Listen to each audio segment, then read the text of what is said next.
자, 많은 분들께서 또 우리 스픽스 사랑해 주시고 계시고 지금 와, 아까 16,000분 정도 지금 우리 방송 보고 계셨는데요. 네, 또 한번 이어나가 보도록 하겠습니다. 우선 싱크 한번 들어보시죠. 지금 저기 영광도 있지 뭐. 네. 이준석이 오늘 좀 많이 만났냐?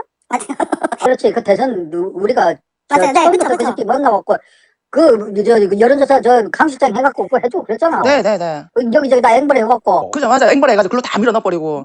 그러고 다니더라고. 네, 맞아요. 네. 지역에서도 그러고 다니고, 서울에서도 그러고 다니고, 다 팔고 다니고, 네. 엮였으니까 김명태균하고, 김영선하고, 김건희하고, 윤석열하고, 이준석하고 다 엮여있어요. 딱 그 첫 단추가. 준석이하고. 네. 윤석열, 김건희, 김영선, 명태균. 그렇지. 그저께 그 처음에 나올 때 우리 뭐 여론조사 우리 돈 낸가지고 여론조사 그쵸. 띄웠잖아. 얻어가지고 지금 당대표 돼버렸잖아요. 그래. 그 처음에 우리가 띄웠잖아. 네, 맞아요. 네. 이게 2024년 9월 9일과 9월 10일자 이 김한정 씨, 오세훈 시장의 스폰서로 알려진 김한정 씨와 강혜경 씨의 대화였는데요. 이 이야기의 핵심이 뭡니까, 오찬희 평론가님?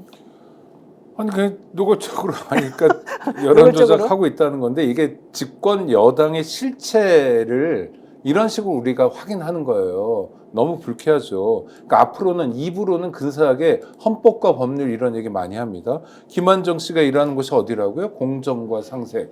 윤석열 대통령 후보 시절에 굉장히 강조했던 게 뭐죠? 공정과 상식. 비공정이잖아요. 불공정이잖아요. 네. 상식에 맞지 않잖아요. 뭘 상식하잖아요. 그러니까 실제로는 이렇게까지 천박하고 그 다음에 또 이 사람들 그 김건희 씨 녹취도 그랬는데 윤석열 대통령의 경우도 그렇고 상대를 부를 때 그냥 막 불러요 정말 이분들이. 아, 맞아요. 그 다음에 맞아요. 뭐 욕으로 부르잖아요. 이준석 씨도 네. 아마 좀 젊으니까 그런 것 같은데 이게 그러니까 굉장히 고루한 걸 떠나서 굉장히 인권 침해적이고 차별적인 의식으로 똘똘 뭉친 사람들이 그저 텔레비전 카메라 앞에서만 공정과 상생, 공정과 상식, 헌법과 법률 이렇게 얘기하는 걸 보니까 그런 민낯 실체를 보니까 좀 역겹고요. 그 다음에 정말 하고 싶은 얘기 뭐냐면 당시에 이번 찍은 분들이 있잖아요. 윤석열 후보 찍은 분들, 뭐 지금 많은 분들이 부인하고 있지만 정말 상대가 미우면 아무나 찍어도 되는지, 아무나 대통령 후보를 만들고 아무나 대통령 시켜도 되는지에 대해서 약간 성찰을 했으면 좋겠다는 생각이 듭니다. 근데 이재명이 싫어서 윤석열 찍는다 이런 사람들도 좀 있었다는 얘기가 있어요. 일상적으로 과잉 욕을 많이 쓰는 사람, 특히 저 아이 이런 표현을 많이 쓰는 사람들은 정치권에서 좀 나갔으면 좋겠어요. 참 심각하다 이런 생각이 들고 네. 이거 그림은 제가 보기엔 딱 나왔어요. 창원 저보다 이제 더 잘하시겠지만 창원지검이 지금 한 건 하고 싶은 거예요. 한 건 하고 싶은데 윤석열, 김건희 쪽으로 직접 가지는 못하는 거야. 그러면서 서울시장 보궐선거를 타겟으로 한 것 같아요. 서울시장 보궐선거를 타겟으로 했기 때문에 국민의힘 당사를 압수수색을 했고 거기에서 아까 말씀드린 오세훈, 이준석, 김종인 서울시장 보궐선거 때 한 편이었거든요. 그 사람들이 또 6월 11일 있었던 2021년 이준석 당대표 선거까지 이어집니다. 네. 예정하자면 이러면 김한정 씨라는 분은 오세훈 스폰서기도 하지만은 한편으로 보면은 이준석 당대표가 당선되는데도 자기가 도와줬다는 겁니다. 그렇죠. 그 얘기도 왜? 하겠죠. 네. 오세훈 시장을 만들어줬기 때문에 그 고마움이 있어서라는 거거든요. 그러면 여기에는 김종인 이야기 나오잖아요. 또 그리고 기술자 명태균 나오고요. 딱 그림이 한 묶음이 딱 만들어진 겁니다. 그래서 창원지검이 저는 이걸 만들어낸 것 같아요. 약간 저는 굉장히 설득력이 있다고 느껴지는 게 네네. 지금 정권이 위기잖아요. 위기를 네. 돌파해야 되는데 돌파수가 별로 없어요. 그렇죠. 그중에 굉장히 좋은 푸닥거리가 뭐냐면 유명한 사람, 그 다음에 이름난 사람에게 사법의 칼날을 들이대는 거거든요. 그걸 계속 이재명 대표를 통해서 해왔는데 이게 지지부진하고 뭐 이기기도 하고 지기도 하고 이러고 또 뭐 계속 반복적으로 이제 수사하고 기소하는 일들을 하죠. 근데 대중이 이것만으로 환호하지 않는 거예요, 지금. 그러니까 제일 잘하는 게 검사 시절에 했던 일이기 때문에 저는 오세훈 서울시장을 향해서 칼날을 들이댈 가능성이 굉장히 높고 이걸 가지고 겨울 국면을 돌파할 생각도 할 것 같다. 겨울 국면. 라는 불안한 생각이 듭니다. 제가 더 큰 구상을 하나 들었는데 오늘 다 밝히지는 못하겠네요. 아예 밝혀봐요 그래도. 왜 그러세요? 오세훈 버린 거죠. 국민의힘에서 오세훈을 버린 거예요? 아니 윤석열이 오세훈 버리는 거죠. 윤석열, 김건희 부부가 오세훈 버리는 거죠. 그럼 누구를 선택해요? 남은 사람이 없어 이제. 새 판이 만들어지는 거죠. 새 판? 누구? 예, 새로운 총리. 아, 그 이창용 얘기 나오는 거 말하는 거예요? 그렇게 되는 거죠. 지금 그 얘기 사실 다 나오더라고요. 이창용 씨를 총리로 만든 다음에 대선 주자급으로 키우겠다. 지금 그게 판이다. 그러면 사람들이 또 보수를 찍을 것이다. 왜? 그 사람은 경제를 잘하니까. 이게 지금 판이라는 거죠. 윤석열 용병은 실패한 용병인데 이제는 이제 경제 용병 이런 이야기가 있고요. 제가 또 하나 예측할게요. 민주당 관련 여론조사도 하나 터뜨릴 거예요. 곧. 아, 누가요? 검찰이든 뭐 그런 쪽에서 터뜨릴 수 있죠. 민주당 관련 여론조사? 네. 그 타겟이 누굽니까? 알 수 없죠. 그 부분까지는 모르겠지만 어... 결국은 이거 한동훈이 여론조사 조작 TF라는 걸 만들었잖아요. 그리고 검찰의 수사도 여론조사 중심으로 흘러가요. 자, 이 상황이 결국은 여론조사 조작이라는 매개를 내서 뭔가 한 세력을 쳐내면서 이슈를 바꿔버리는 거야. 그 이슈에서 김건희는 제외되는 거야. 윤석열은 제외되는 거야. 자, 여기에 양념으로 민주당 계열의 여론조사 회사도 하나 쳐버린다. 이런 생각할 수 있거든요. 전 이 이야기를 죄가 있든 없든 간에 수사하고 압수수색 들어가고 후닥거리하고 우리나라의 여론조사 회사들 문제 많아. 이런 식의 흐름을 만드는 겁니다. 여론조사 회사들이 이런 위기의식을 가지고 있더라고 최근에. 그래서 사실은 여론조사를 사람들이 이제 못 믿게 생겼다 이런 말을 그렇죠. 하니까. 그럼 민주당 쪽도 한번 뒤져볼까? 그렇지. 이런 이야기 나오는 거죠. 그렇죠. 뭐 민주당은 안 했겠어? 이런 얘기를 이제 한다는 거군요. 그렇죠. 네. 오. 설득력이 있습니다. 네. 그런데 그렇게 우리 국민들이 바보가 아니지 않나요? 그건 그다음 문제죠. 그것도 그 다음 문제입니까? 아니 그러니까 국민들이 그런 푸닥거리를 보고 와 윤석열 대통령 잘한다. 옛날에 우리가 기대했던 거학과의 싸움을 해주는 멋진 모습이다. 그거로 돌아갔다고 생각하는 게 아니라 오세훈 저리 가라로 윤석열이란 진짜 거학을 우리가 봤잖아요. 네. 도대체 견적이 안 나고 하루라 빨리 그 자리에서 내려오는 것만이 해법이라고 많은 정말 70% 80%의 국민이 생각하고 있는 상황에서 그런 푸닥거리를 벌린다고 해서 글쎄 며칠 말미를 얻을진 모르지만 국면을 전환하는 카드는 아닐 겁니다. 자, 어쨌든 중요한 거는 김한정 씨는 우리가 앵벌이 해가지고 이준석 의원, 이준석 당시 당대표 후보에 대한 여론조사를 해줘가지고 이준석을 당대표를 만들어줬다. 이제 이런 얘기를 지금 하고 있는 것이고, 강혜경 씨가 다 엮여 있습니다. 명태균, 김영선, 김건희, 윤석열, 이준석 다 엮여 있어요. 이제 이렇게 얘기까지 했는데, 이 기사가 4시 10분에 올라왔는데 10분 후인 4시 20분에 이준석 의원이 페이스북에 해명글을 올렸다고 합니다. 한번 볼까요? 대선 여론조사에 전당대회 여론조사를 끼워서 했다고 하는데 김한정이라는 분은 저랑 전당대회 기간 전으로 아니면 그들을 연락이라도 나누신 적이 있습니까? 자기들끼리 북치고 장구치네요. 자신이 돈을 냈으면 언제 어디에 어떤 돈을 누구 요청으로 냈는지 얘기해 보십시오. 오세훈 시장과는 친분이 있어서 자발적이라고 얘기하는데 저랑은 친분도 없잖아요. 이런 황당한 논리라면 어쩌고 저쩌고 이렇게 됐어요.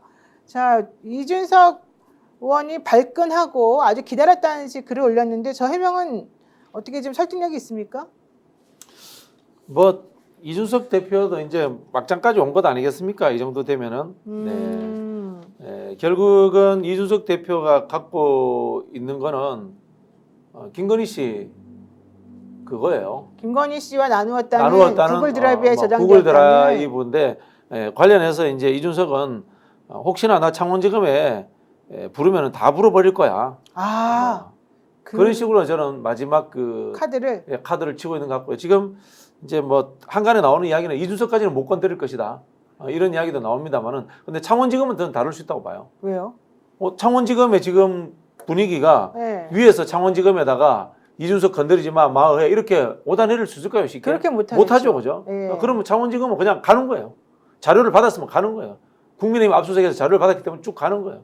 사실은 저는 이준석 대표도 지금 헛다리 짚고 있다. 좀 그런 느낌이 들어요. 그러면은 이준석 의원도 사실은 자신이 당대표 때 벌어진 이 사건에 대해서 책임이 전혀 없다고는 볼 수 없는데 책임이 없는 정도가 아니라 이분도 일정하게 범죄 행위라고 규정할 만한 일들을 한 것 같은데 이준석 의원은 그냥 지금 국면만 넘어가자는 거예요. 그런 면에서 또 다른 오세훈이기도 합니다. 책임 있는 정치인, 우리가 젊은 야당 대표가 탄생했을 때 기대했던 모습과는 전혀 엉뚱하게 보이는 모습 족족 그래요. 이게 어떻게 젊은 분이 정치를 저렇게 배웠지? 어떻게 정치를 저렇게 풀어가지? 제가 걱정할 필요야 없겠지만 이준석 씨에 대해서 답답한 사람이고요. 이준석 씨가 했던 표현을 빌려서 얘기해주면 정말 비문명적이에요. 그러니까요. 자, 팝콘님이 내가 볼 때는 박진영님이 제일 정확합니다. 우리 오창희 평론가님 훌륭합니다. 이런 얘기 좀. 아니, 제 욕한 사람들도 많아요. 제 욕한 사람들도 많은데 제가 말씀드릴게요. 그 이분들은 수준이 떨어지니까 그런 거 뭐 모르는 거야. 제가 예언이라는 게 아니라 대충 한 게 이제까지 다 맞았을 거예요. 왜냐면요, 제가 그냥 추측으로 이야기하는 게 아니에요. 저도 정보 취합을 해서 하는 이야기인 거고, 그리고 정치 구상이라는 게 내가 하는 만큼 상대방도 해요. 나만 신출가면하고 상대방은 바보고 그렇지 않아요. 네. 내가 생각하는 만큼 상대방도 생각합니다. 그런 것들을 아셔야 되는데, 뭐 저를 싫어하시는 분들이 있더라고요. 있는데 저는 별 신경도 안 쓰고 일단 그런 분들에 대해서 이런 방송을 들을 수준이 안 되는 분이다. 왜 그렇게 그러세요? 생각해버린 거죠. 말을 네. 맨날 이렇게 저는 세게 그렇게 해버리니까. 생각합니다. 자, 어쨌든 다양한 평론이 있는 것이고 정확한 정보에 근거한 평론을 하시는 거니까 여러분들도 한번 좀 잘 들어보시기 바라고요. 지금 국민의힘 당사 압수수색 이후에 창원시청하고 경남도청까지 압수수색을 해서 경남도지사인 박한수 씨 측근으로부터 당시에 남명학사라고 하는 그런 기숙학원에 명태균 씨 처남과 또 김영선 의원의 보좌관이었던 박모 씨를 취업시켜줬다. 이 얘기를 지금 확인했는 거 아니겠습니까? 네. 이런 정도라도 어쨌든 지금 성과가 있다고 봐야 되는 거 아니에요? 뭐 그거는 성과인데 그 성과를 앞으로 어떻게 이어갈 거냐, 정말 우리가 기대하는 것처럼 한 점 의혹 없는 수사가 될 거냐. 그게 아니라 박진영 평론가님 말씀하시는 것처럼 이건 대단히 조율된 수사거나 또는 가이드라인을 설정한 수사가 될 가능성이 높다는 거고요. 우려할 만한 거죠. 그러니까 예를 들어 의표를 찌르는 뭐 수사가 있었냐. 네. 수사라는 건 이제 뭐 기밀성도 중요하고 그다음에 갑자기 이렇게 하거나 뭐 이런 거 있잖아요. 상대가 정신 차리지 못하도록. 그런데 약간 지금 창원지검도 그렇지만 검찰이 이 명태균 게이트에 대해서 수사하는 거 보면 설렁설렁하는 느낌이에요. 아, 그래요? 네, 설렁설렁하는 느낌이잖아요. 그러니까 이거는 뭐 상당히 조율된 수사를 하는 거다. 물론 창원지검이 어느 정도 자율성을 가질 건지는 의문이에요. 그건 앞으로 창원지검이 풀어내야 됩니다. 그러나 여태까지의 수사는 그냥 빤한 구도 속에서 있는 모습, 검찰이 늘 보여주는 그 모습 그대로 정치권 눈치 보면서. 그러나 만약에 지금이 임기가 한 2년 뭐 4개월 정도 남은 상황인데 그게 아니라 뭐 임기가 4개월 남았다거나 1년 정도 남았다면 다른 방식으로 했겠죠. 근데 지금은 아직까지는 정권의 통제 속에 있는 수사를 하는 설렁설렁하는 모습입니다. 지금 어쨌든 창원에서는 지금 말씀하시는 것처럼 이거 열심히 해가지고 뭔가 성과 내야 된다 하는 이제 한 팀이 점점 세력을 얻어가는 건 확실한 것 같아요. 다만 이제 그분들이 키워드를 윤석열, 김건희를 빼고 해. 아. 그러나 이 수사라는 것이 뭐 저보다 더 잘 아시겠지만은 이준석 수사한다고 하면은 김건희, 윤석열로 그게 불똥이 안 튈까요? 그 당시 상황을 이준석을 다 알고 있는데 그렇죠. 그럼 김종인은 모를까요? 오세훈은 모를까요? 다 안단 말이에요. 근데 불똥이 네. 튀는데 지금 제가 보기에 이 수사하는 분들은 그것에 대한 고려 안 하고 그냥 윤석열, 김건희 키워드 빼고 하면 되지 않느냐라는 이런 식으로 한정지어서 하는 것 같아요. 그러나 이게 결국은 저는 확전될 거라고 봐요. 그러면은 사실은 이제 이 수사하고 12월 10일 예정되어 있는 김건희 특검법의 통과하고 지금 현재 당원 게시판을 중심으로 벌어지는 국민의힘 내부의 분열 상황하고 좀 다 한 무리를 묶여가지고 좀 생각을 해봐야 되는 거 아닙니까? 그러니까 한동훈 대표가 네. 이 댓글에 밀리니까 당에다가 여론조사 경선 개선 TF를 만들었잖아요. 지금 선거도 없는데 여론조사 경선 개선 TF를 갑자기 왜 만들어요? 갑자기 왜 만들죠? 옛날 거 파헤치다는 거예요. 옛날 거 파헤치겠다는 거예요. 그건 뭐냐? 나의 정적일 수 있는, 경쟁자일 수 있는 한동훈이 아니자 이준석, 오세훈, 그리고 나하고 별 관련도 없는 뭐 김종인 이런 분들이 관련된 것들을 명태균을 통해서 어느 정도 견제를 하겠다. 그리고 그걸 견제하는 것이 사실 알고 보면 김건희를 견제하는 것과도 동일선상에 있다라고 판단한 거죠. 지금 김건희 여사 고모가 나서가지고 지금 엄청나게 싸움을 확전시키고 있는 중이지 않습니까? 저는 그 말들을 들어보면은 친한계에서 얘기했다는 그 말도 너무 놀라웠어요. 그 당원 게시판에 올라왔다는 뭐 목줄을 뭐 어쩌고 저쩌고. 근데 그 공호의 말도 뭐 벼락 맞아 어쩌고 네, 저쩌고 네, 이것도 살벌하죠. 황당했는데 그리고 그런 걸 표현의 자유라고 주장하시더라고요. 또 우리 양쪽 주변 다. 우리 주변에 목사님이 꽤 많다는 게 좀 놀랍기도 해요. 저는 그분도 목사님이라서 깜짝 네, 놀랐어요. 그러니까 네. 한강 작가님 작은 아버지도 목사라고 그러더니 이분도 목사구나. 놀라. 그렇게 거친 표현을 쓰실까? 그러니까 네. 근데 어쨌든 이 사건의 본질은 그러면 어떻게 들어가는 겁니까 이제? 아니 그러니까 윤한 갈등 국면이 진행되고 있는 거고요. 최상병 특검도 특조 이제 받는다는 것 또 같은데요. 김건희 네, 특검도 국정조사. 그렇고 아니 네. 그 일단 하나씩 말씀드리면 네. 지금 말씀드린 국정조사를 말씀하셨으니까 여기 국힘이 참여하기로 하고 월요일날 발표한다고 그래요. 근데 네. 이거는 너무 뻔한 겁니다. 왜냐하면 그전에 청문회도 그렇고 다른 것도 마찬가지인데 국민의힘이 빠지면 야당만으로 국정조사가 진행되거든요. 이미 위원장도 결정이 났습니다. 그러니까 야당만의 판이 되는 거예요. 거기서 말도 못 섞고 이렇게 되는 거죠. 그러니까 참여하는 것밖에 안 돼요. 이거는 회방 놓기 위해서 하는 거고 진실규명에 대한 정말 국정조사에 대한 의지를 가지고 하는 건 아니라는 거 분명히 말씀드리고요. 그다음에 김건희 특검법 제2 요구한 것에 대한 표결 문제는 윤한 갈등이 어떻게 진행되는가에 달려 있는 것 같습니다. 스픽스는 말하는 언론입니다. 대세는 유튜브, 그중에서 스픽스.